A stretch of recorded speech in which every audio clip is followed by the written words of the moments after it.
run on the sun, just on a sun-powered vehicle. So go here, look at this website, and that's pretty much amusing because people are waking up. People like saying why, and they like starting to produce new cars. Like if you if you look at other website, just a second.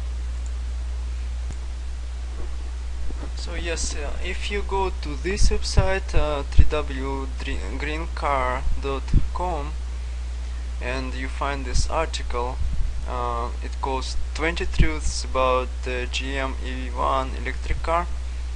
You can see these pictures, how it looked like back in 1990s. You can see how it was taken, and like it was taken back to the GM, and like literally like destroyed. So if you go to, you know how like when something new comes up and there's new technology comes into life, people will fight against it because it's just new. So look at this website, go down here, go to the comments, and you find all of the excuses why this car isn't inconvenient and basically dangerous. Yes, the cars are dangerous. I don't know, like is it something new like which you hear in your life, but the cars generally are dangerous. Motorbikes also, because if you get into the car crash, you will pretty much get injured or get killed. So, but if you go here and read the comments, you will see like people will have all of the excuses why it was destroyed and project was killed, and we never heard about it, like why, like that somebody says that 120 miles is not enough, although I think it's plenty much.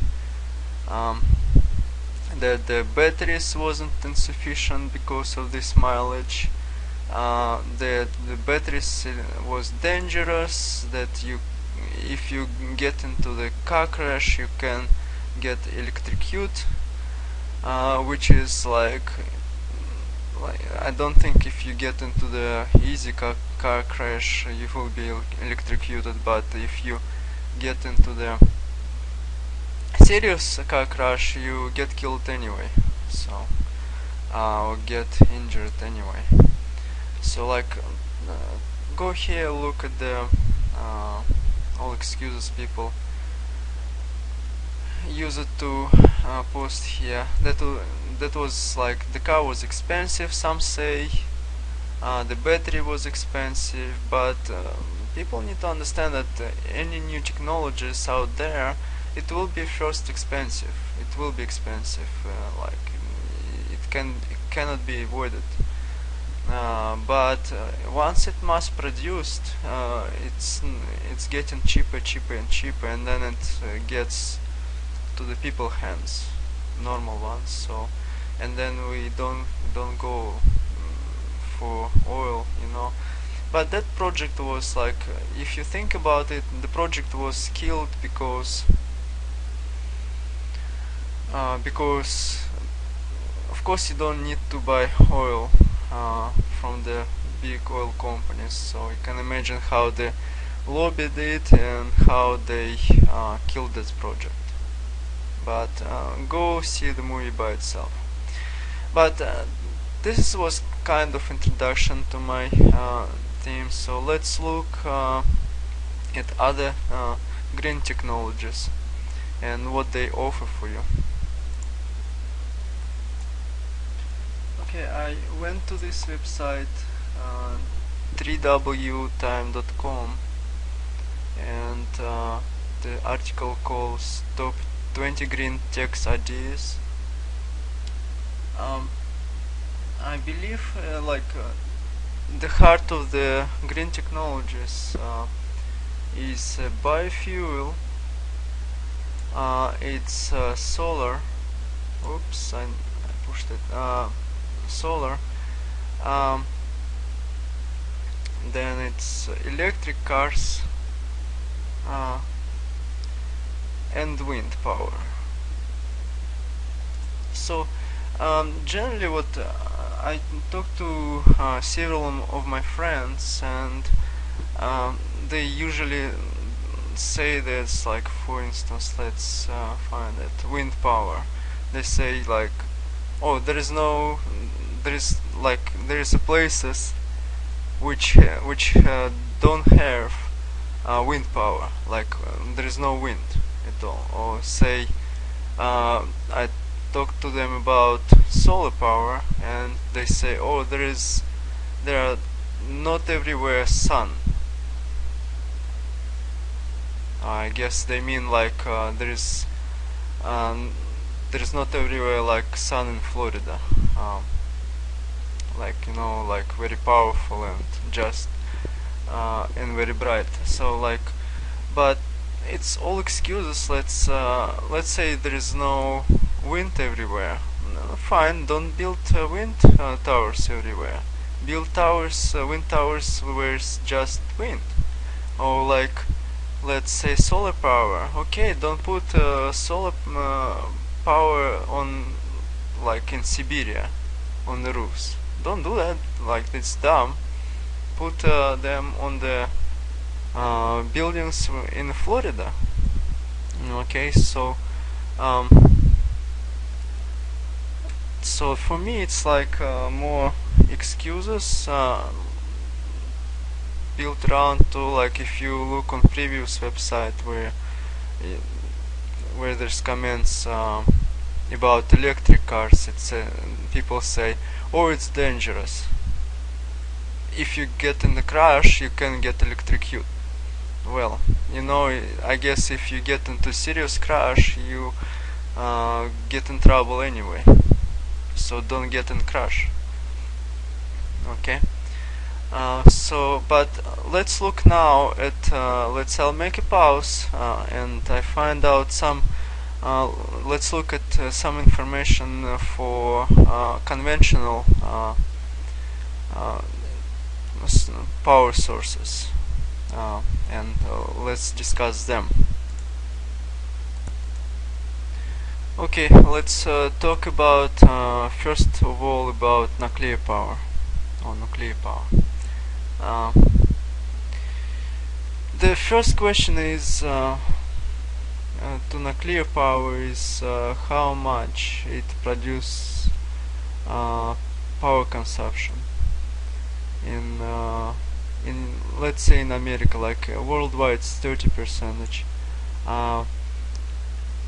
Let's say in America, so we have here in America we have 104 nuclear reactors, and it's just produced 20% of total electrical output. Sorry for it. Electrical output. Here we go. So 20%. Think about it. 20%. 104 nuclear power reactors. This information at www.worldnuclear.org/info, and the article is Nuclear Power in the USA on 23rd of April 2012. So 20%, 104. If we look at the map of it, if we look at the map of nuclear plants in USA, in America, that's pretty much scary. So in the history we had two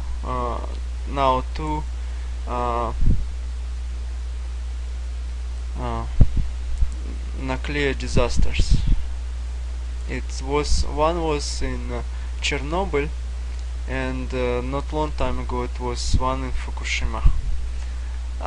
So looking at this map, by the way, you see like this red, these triangles is nuclear plants, and these red rounds, it's if something happens on this nuclear plant, uh, what what kind of the area of coverage of this nuclear disaster? It's a theoretical radioactive iodine affected area from a reactor accident based on Chernobyl statistics. I didn't say this is www.nukepills.com, and the article is US nuclear reactors locations and the use of the potassium iodine. I guess they're talking about this product here. But look at the map. So let's say something happens at this reactor. What do you think it will be affected? It's pretty scary. So like, do you think people at this reactor will be able to work on it?